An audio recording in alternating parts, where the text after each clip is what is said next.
Bismillahirrahmanirrahim. Assalamualaikum warahmatullahi wabarakatuh. Alhamdulillah alladzi arsala rasulahu bil huda wa dinil haqqi liyudhhirahu 'ala ad-dini kullihi walau karihal musyrikun. Asyhadu an la ilaha illallah wa asyhadu anna Muhammadan 'abduhu wa rasuluh. Allahumma shalli 'ala Muhammad wa ala ali Muhammad. Fa ya ayyuhan nas ittaqullaha mastata'tum wasma'u wa ati'u la'allakum turhamun.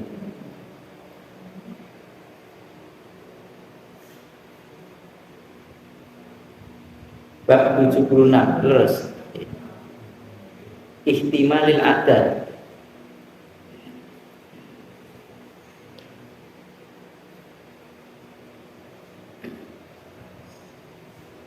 Bab ihtimalil adat, bab ihtimal. Ini kan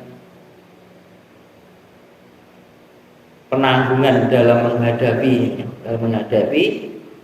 penanggungan atau dalam menghadapi al-adat. Ada ini gangguan.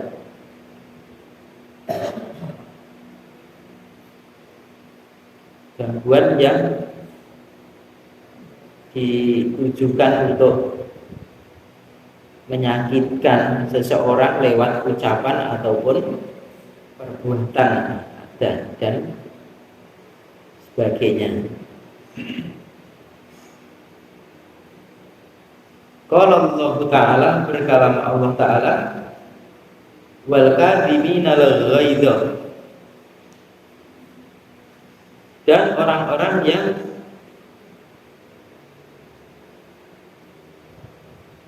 menahan kemarahan, wal afina 'anil nas, dan memaafkan, orang-orang yang memaafkan 'anil nasi, dari manusia. Wallahu yuhibbul muhsinina, dan Allah Ta'ala itu menyukai orang-orang yang berbuat baik. Surat Ali Imran ayat yang ke-134. Wa qala ta'ala, dan berfirman Allah Ta'ala,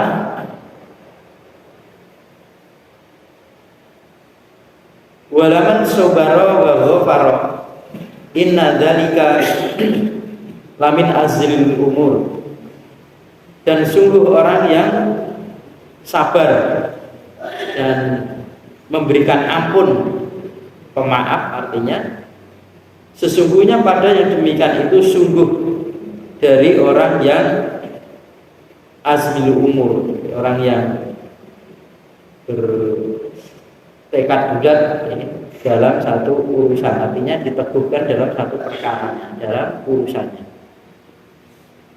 Surat Asy-Syura ayat yang ke-43. Wa fi babil ahaditsu, dan di dalam bab hadis-hadis as-sabiqatu yang telah lewat, fil babi qablahu, di dalam bab yang sebelumnya. Jadi hadis-hadis tentang ini telah lewat di bab yang sebelumnya, artinya gitu. Salah satunya ini juga dicatatkan oleh Imam Nawawi di hadis yang ke-647, 48. Wa an Abi Hurairah radhiyallahu taala anhu, ana rajulan, bahwasanya seseorang, qala,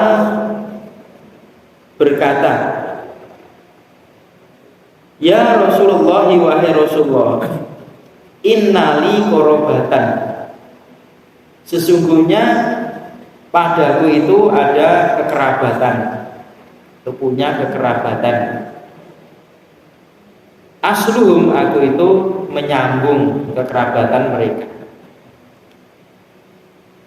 Wa qata'uni, dan mereka itu memutuskan kepadaku, memutus hubungan kekerabatan padaku. Saya ini menyambung, tapi dia memutus.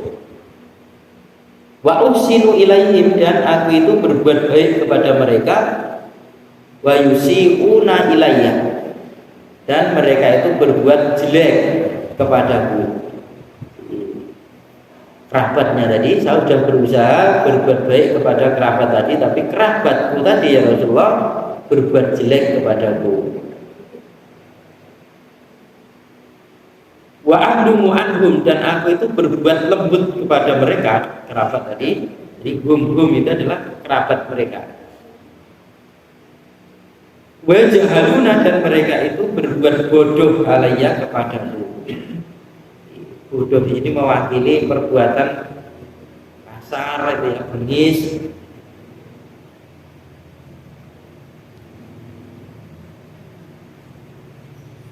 Pakola, maka bersabda Nabi, la in kunta, jika adalah engkau itu kama kulta, sebagaimana yang engkau katakan, pakaan nama, maka seakan-akan bahwasanya tiada lain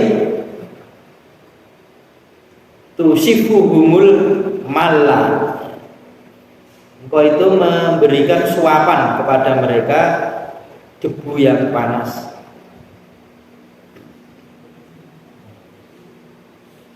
Wala yazalu, dan tidak henti-hentinya, terus menerus, ma'aka, bersama engkau itu, minallahi, dari Allah Ta'ala, dari Allah Ta'ala, dohir yang nampak. Ma'aka itu artinya pertolongan, ya, pertolongan Allah Ta'ala yang nampak. Alaihim, atas mereka kerabat tadi. Jadi kalau memang yang kamu katakan itu betul, ya, kejadiannya seperti yang kamu katakan itu, berarti kamu kepada kerabatmu itu tadi seolah-olah kamu itu memberikan suapan al-mala. Mala itu kan abu bekas bakaran. Di bekas bakaran ada abunya yang panas, seolah kamu menyuapi itu. Dan tidak henti-hentinya Allah Ta'ala itu memberikan pertolongan kepadamu yang nampak. Jadi meskipun kerabatmu berbuat seperti itu, nanti Allah Ta'ala akan menolong kamu terus. Madun ta'ala dari, selagi engkau itu atas yang demikian itu. Rawal Muslimun, meriwayatkan dari sini Imam Muslim, wa qad sabaqa syarhuhu fi babi silatil arham, dan sungguh telah lewat syarahnya, terangannya di hadis ini di dalam bab silatil arham. Silah menyambung arham, rahim itu menyambung kekerabatan, sama artinya. Ini hadis ini menunjukkan di hubungan dengan bab ini, ya, menanggung atau menghadapi yang harus dengan sabar dengan gangguan-gangguan dari ucapan atau perbuatannya. Ya. Contohnya di sini, ini ada seseorang ini matur kepada beliau, ya Rasulullah, saya ini punya kerabat, saudara. Saya ini sudah berusaha untuk menyambung kekerabatan tadi supaya tidak putus. Tetapi kerabatku itu justru berusaha untuk memutus kekerabatan. Saya berusaha berbuat baik ya Rasulullah kepada mereka kerabat, tapi kerabat tadi justru berbuat jelek kepadaku. Dan aku juga berusaha berbuat lembut pada mereka, tapi mereka berbuat bodoh kepadaku, membodohkan dirinya, ya. Gimana ya Rasulullah? Maka Nabi menjawab, sungguh jika adalah seperti apa yang kamu katakan itu, artinya kalau kamu itu benar apa yang katakan itu, maka ini seolah-olah bahwasanya kamu ini memberi suapan kepada kekerabatan itu debu yang panas. Tidak henti-hentinya Allah Ta'ala itu akan menolong kepadamu dengan pertolongan yang tampak, ya, atas mereka kekerabatanmu. Meskipun kerabatmu berbuat begitu, tidak akan mampu untuk berbuat jahat kepadamu karena Allah Maha Kaya. Bersamamu itu artinya menolong padamu. Seperti innallaha ma'as sabirin. Artinya Allah menolong, artinya menolong. Maha itu menyertai, artinya menolong orang-orang yang sabar. Jadi ini juga sama.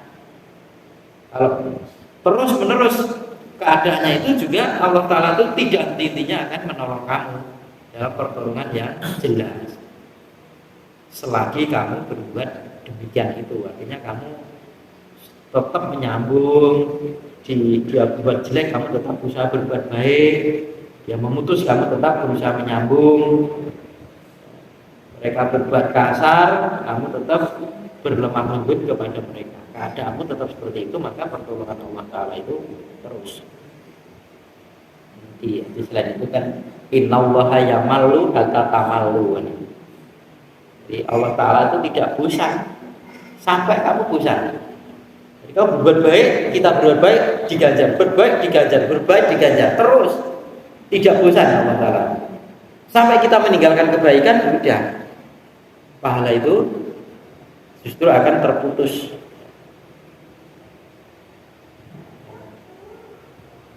Maksud hadis ini, kamu diberi perlakuan seperti itu tidak akan memberi madharat kepadamu, pahala kamu terus. Justru seolah-olah kamu memberikan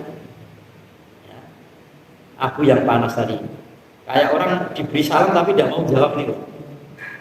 Mengucapkan salam kan sunnah, menjawabnya kan wajib. Kalau kita sudah ketemu saudara kita sama muslim, assalamualaikum warahmatullahi wabarakatuh. Minimal assalamualaikum. Dia dengar tidak mau jawab, sama kamu transfer dosa pada mereka. Bagaimana kalau dosa tidak usah salam saja ya? Ya kamu tidak punya pahala, kita tidak punya pahala. Ya urusan dosa mereka tidak, karena ada perintah asus salam. Sebarkanlah salam di antara kalian, baik orang yang kamu kenal, artinya teman-teman kalian, ataupun orang yang tidak kamu kenal. Artinya udah dikenal itu ya dikenal Islam tapi kamu tidak tahu namanya, tempatnya mana, pokoknya ya ciri-cirinya itu ya, dia orang Islam, dohirnya itu dia Muslim, udah kasih salam aja. Perkara mereka tidak mau menjawab, justru kalau dalam perintahnya itu kan diberi salam itu justru dikembalikan lebih baik, minimal ya setara. Kalau ada orang assalamualaikum maka kita harus waalaikumsalam, minimal. Lebih baiknya waalaikumsalam warahmatullahi, atau disempurnakan waalaikumsalam warahmatullahi wabarakatuh. Itu lebih baik. Berikan sesuatu tapi mengembalikan dengan yang lebih baik. Ini dosanya kerabat tadi yang usaha untuk memutus kekerabatan kan dosa. La yadkhulul jannah man qati'ur rahim kan itu. Artinya tidak masuk jannah kan neraka, ancamannya kan neraka. Ancaman neraka. Jadi orang yang memutus silah ya kekerabatan tadi, maka tidak akan masuk ke dalam jannah sampai matinya dia begitu, maka tidak ada tobat. Orang tidak ada tobat itu ada dua, ahlu bid'ah dan ahlu hawa. Ini orang yang mementurutkan hawa nafsu tidak ada tobatnya, dan orang melakukan bid'ah tidak ada tobatnya. Artinya bukan kok kalau tobat tidak diampuni, tidak. Dia tidak mau tobat dan merasa benar kok. Malah benar. Orang melakukan bid'ah kan merasa benar, maka dia tidak akan tobat, maka tidak ada tobatnya itu. Orang itu hawa nafsunya dia perturutkan juga sama. Bisa jadi orang menurutkan hawa nafsu itu mengerjakan satu urusan din yang tidak ada perintah tadi, sama. Hawa nafsu, walaupun kelihatannya baik, tapi karena tidak ada contoh dan perintah maka menjadi jelek. Kan seperti itu. Nah, kembali ke sini, jadi menyambung kekerabatan itu harus, bahkan orang tua sudah meninggal maka anaknya harus menyambung. Karena di hadis itu kan kebiasaan orang tuanya, kebaikannya anaknya dilanjutkan. Orang-orang yang kita cintai itu ya. Oh, bapak saya dulu temennya ini, kita ke masjid ini ya disambung. Kalau dalam hal kebaikan. Sebagaimana Rasulullah Shallallahu Alaihi Wasallam juga menyambung teman-teman si Khadijah, bukan orang tuanya tapi istrinya. Sering mengumpulkan, pernah ya Tuhan sering. Jadi itu pernah mengumpulkan teman-teman Khadijah kemudian disembelihkan kambing, tapi tidak dalam rangka ulang tahun atau di pas-pas ke hari kematiannya di Khadijah atau hari kelahirannya Khadijah, tidak. Dalam rangka menyambung saja. Ini teman-teman istriku, kebaikan itu di. Nah inilah yang dikatakan bolehnya pahala itu sampai kepada meninggal seperti itu dilanjutkan, karena apa? Pada dasarnya yang dia melanjutkan sudah dilakukan.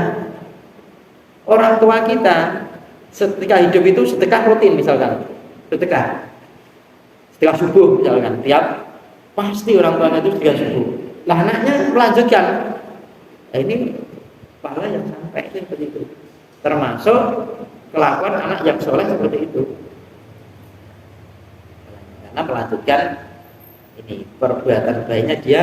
Orang tua itu berikan satu contoh, yang contoh itu adalah mendapatkan pahala jariah yang orang yang melakukan. Sebagaimana orang mengajak satu kebaikan itu dilakukan oleh orang lain, meskipun dia sudah meninggal, orang lain masih melakukan kebaikan, maka pahalanya jalan.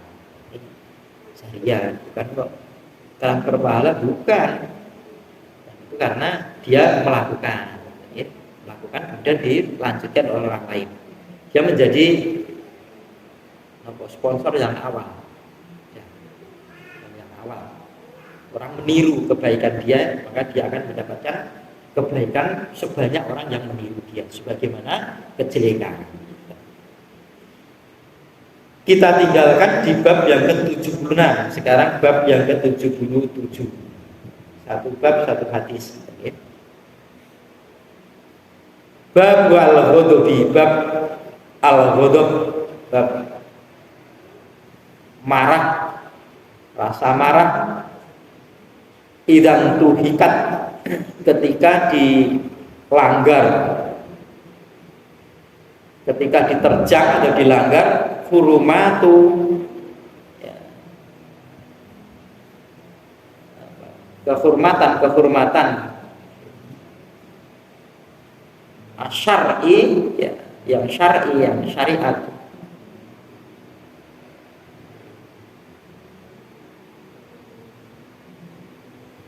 Wal intisoru, dan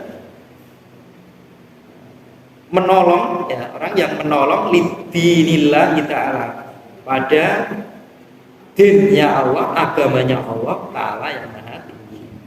Jadi bab ini bab marah ketika kehormatan syariatnya Allah ta'ala ini dilanggar.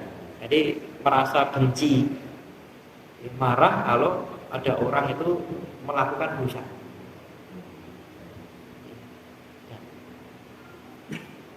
Meskipun dalam hadis itu ada aful iman yang lemah itu adalah orang yang tidak bergabung, getem-getem tok, rawani melanggar, rawani melarang. Kalau melarang dia tidak berani, ya. Tapi dia tidak melakukan itu dan dia merasa benci, itu lemah imannya. Meskipun lemah tapi punya iman. Kemudian menolong agamanya Allah Ta'ala. Kalau Allah Ta'ala, dan berkalam Allah Ta'ala, wa man yu'adzim hurumatillah fahuwa khairul lahu inda rabbi. Wa man, dan barang siapa yang yu'adzim, yang mengagungkan hurumatillahi, ya, kehormatan Allah, fahuwa, maka dia orang tadi khairul lahu, ya, khairul lebih baik lahu baginya inda rabbihi di hadapan pemeliharanya, yakni di hadapan Allah. Mengagungkan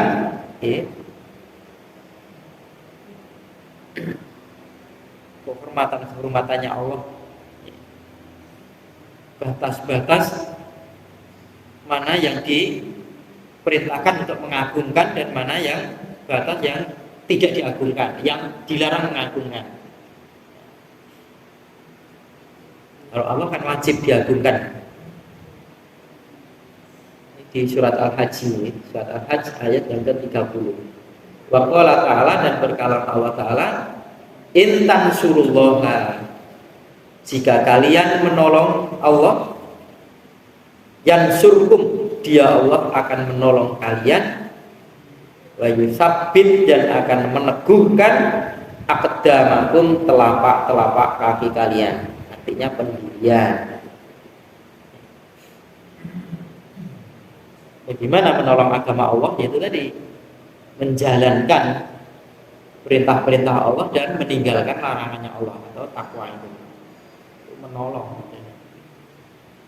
Dan pakai kalimat menolong di sini. Seolah-olah Allah Ta'ala kok tidak mampu, tidak begitu. Surat Muhammad ayat yang ke-7. Dilihat di tafsirnya nih, yang punya tafsir kali punya tafsir bisa dibuka. 6.649 hadisnya. Wa an Abi Mas'udin Uqbah bin Amrin al-Badri radhiyallahu anhu qala, dari Abi Mas'ud Uqbah bin Amr dari suku Badri radhiyallahu anhu qala, ja'a rajulun ila Nabi sallallahu alaihi wasallam faqala, datanglah seseorang kepada Nabi sallallahu alaihi wasallam, maka si rajul tadi berkata, seseorang tadi berkata kepada Nabi, ini sesungguhnya aku itu la ata'akharu, sungguh aku ini mengakhirkan yang tidak diniatkan sebetulnya, akharu itu perbuatan yang sebetulnya tidak menginginkan diakhirkan tapi dia lakukan. Terpaksa mengakhirkan an sholati subhi, dari sholat subuh, artinya dari jadi masbuk, dia dimakmum masbuk. Min ajli, dari sebab, ini alasannya dia mengakhirkan sholat subuh. Fulanin, si fulan itu, si dia gitu ya, mimma yutilu, dari apa-apa yang dia itu memanjangkan bina pada kami.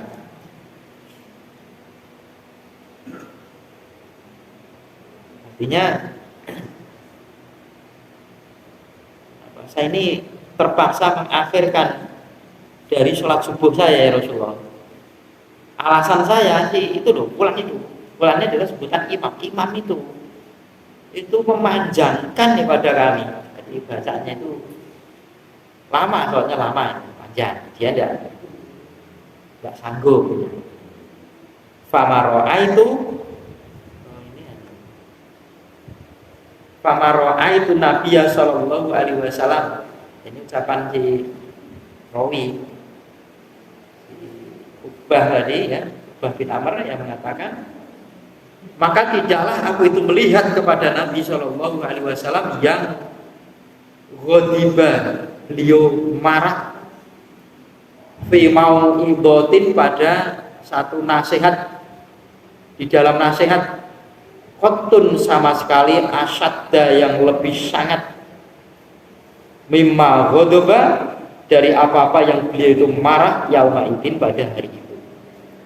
Nah, itu ada bahasa kita. Saya itu belum pernah melihat Rasulullah SAW itu memberikan nasihat yang marah gitu ya, sangat marah.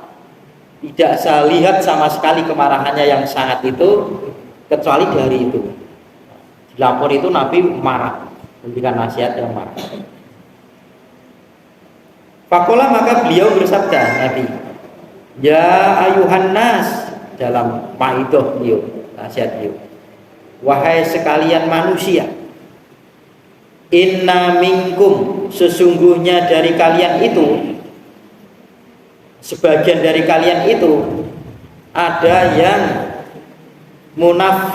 munafirina, yang membikin lari orang lain, membikin lari. Fa ayyukum, maka mana-mana kalian yang amma mengimami anasa orang banyak, fal yujiz, maka hendaklah dia itu mensedangkan, meringankan.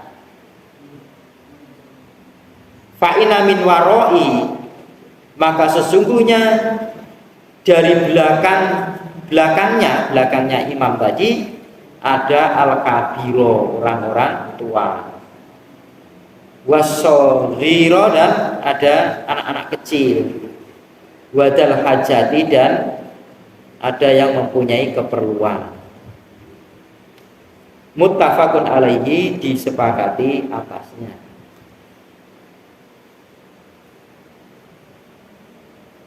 Ini kasusnya itu ada jamaah ya, salah satu jamaah yang biasa sholat jamaah di masjid, sholat subuh. Ini matur kepada Nabi, ya Rasulullah, saya ini kalau sholat subuh terpaksa saya ini telat ya, mengakhirkan ya, saya jadi masbuk. Alasan saya Nabi, ya Rasulullah, itu loh Pak Imam itu, kalau imam itu lama, bacanya panjang sekali. Nah, cuman bapak-bapak ya, panjang itu ada ukuran, ada ukurannya. Kalau Sabihi Isma dianggap panjang, ya bukan ukuran ini. Panjang itu ada ukurannya. Oh, si siapa itu ya? Nabi itu kan sahabat saya kok terlupakan ya. Astagfirullah, terlupakan ya. Siapa namanya saya lupa ini. Sholat bersama Nabi gitu. Nabi kemudian dia pulang, ternyata kaumnya ini, dia kan amir ya, umur daerah dia, pimpinan di sholat dengan Nabi. Kemudian dia pulang itu ternyata masih menunggu dia, belum sholat. Akhirnya dia ngimami. Nah, ini boleh ya. Jadi kalau kita ini mengimami keluarga kita menunjukkan sholat, dia menjadi sunnah, tapi imam bukan makmum ya. Jadi sunnah, boleh. Kemudian dia mempraktekkan, saya tadi bersama Rasulullah sholatnya begini, dia praktekkan pada kaumnya. Padahal Nabi itu membaca surat Baqarah selesai, keselesaian surat Baqarah selesai, nyambung ke surat An-Nisa. Surat An-Nisa selesai, nyambung lagi ke surat Ali Imran. Jadi An-Nisa dulu, Ali Imran. Nah, karena Nabi tahu ini yang saya imam ini makmum saya ini orang, wah ini hampir daerah semua ini, orang kuat-kuat ini. Wah, ternyata dipraktekkan di sana. Sudah bengok ya. Wah, gimana ini? Oh, justru malah marah. Si Sa'ad, ya tahu ini namanya Sa'ad. Dia malah marah, kamu tidak tahu, saya itu habis sholat sama Rasulullah ya begini nih, saya itu orang nyunah kata dia. Akhirnya salah satu makmum itu lapor, tapi bukan di hati sendiri, bukan hati sendiri. Lapor ada Nabi marah juga. Oh, nah ini kamu tidak melihat. Lah ini kasusnya lain. Ini di perbandingan aja dia. Wah, ini kasusnya dia makmum ini telat sholat subuh dengan alasan bacaannya panjang. Wah, setelah dilapor itu Nabi marah. Ya, memberikan nasihat kepada sahabat dengan kemarahan dilihat oleh si Bah bin Amr tadi. Saya belum pernah Nabi itu memberikan nasihat yang marahnya yang sangat seperti hari ini. Saya belum pernah lihat marah. Sampai Nabi itu suaranya mungkin meninggi gitu ya. Hai para manusia, sesungguhnya di antara kalian itu ada orang yang membuat lari orang lain. Bikin lari ini maksudnya dia orang berbuat kebaikan, tapi justru kamu berbuat itu orang itu lari dari kebaikan. Ada orang mau sholat jamaah bersama kamu, tapi justru dia tidak mau jamaah lain, tidak lari. Maka nasihat beliau, siapapun ya, mana-mana dari kalian itu yang menjadi imam, mengimami orang banyak, maka hendaklah kamu itu ya disedangkanlah, diringankan, dilihat makmum kamu. Karena apa? Sesungguhnya di belakang kamu tuh ada orang-orang tua yang tidak sanggup berdiri lama. Ada anak-anak kecil. Terus kemudian ada orang yang punya keperluan. Maka sekali lagi kalau di sini yang namanya lama itu ada ukurannya. Wailul lil mutaffifin misalkan itu gitu. Saya kira tidak lama. Kalau sholat subuh loh kalau sholat subuh kan 2 rakaat maksudnya agak dipanjangkan.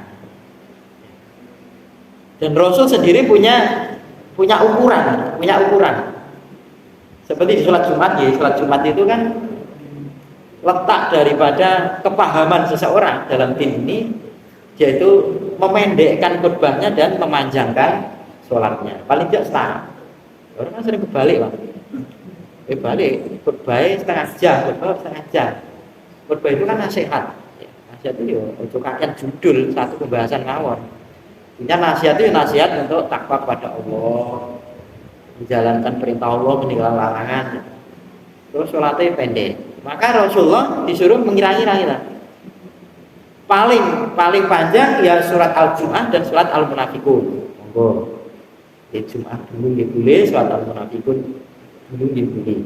Atau kalau tidak surat Al-A'la itu Sabihis. Dan surat Al-Ataka itu. Kalau orang melakukan itu dalam rangka dia menjalankan, ini Rasul dalam rangka saya ittiba pada beliau, maka menjadi sunnah. Di samping mendapatkan satu pahala sholat Jumatnya itu, dia meniru Nabi itu salah satu sunnah. Wah, Pak Nur, nek imam kok mesti sabih karo hal atakan tok to. Lah mungkin dia justru baca hadis itu atau surat Al-Munafikun. Saya praktekkan itu Munafikun saya jadikan 2 rakaat. Ada 2 rakaat. Nek disetarakan dilihat banyak orang tua di tempat saya kan bukan hanya bapak-bapak yang sholat Jumat, ibu-ibu ada yang sholat Jumat. Nanti tidak bisa saya halangi, tempatnya ada, mau Jumatan jalani, jalan. Silakan, udah. Walaupun kewajibannya untuk bapak-bapak, walaupun ada sebagian yang sama itu, tapi perempuan saya masih memandang bagi ibu-ibu itu atau perempuan itu masih sunnah kebanyakan itu, tapi tidak bisa dihalang-halangi. Nah, monggo diperkirakan, orang itu kan ngatur waktu itu sulit, Diberi waktu kalian bicara sekian menit belum tentu bisa kok. Gue ningali debat soal presiden itu enten sing kurang pun waktunya masih ada Pak, barangkali masih ada lagi, enggak aja. Atau mungkin Belanda waktu udah habis masih mau ngomong lah itu. Jadi orang dipersilakan monggo isi pengajian, mungkin bisa. Tapi waktunya setengah jam belum tentu bisa kan. Bisa kurang, bisa lebih. Atau waktu itu sulit. Nah, monggo kita dilihat kebiasaan mawon. Kalau misalkan hafalan banyak dipotong-potong mawon, bukan banyak. Misalkan kecuali kalau di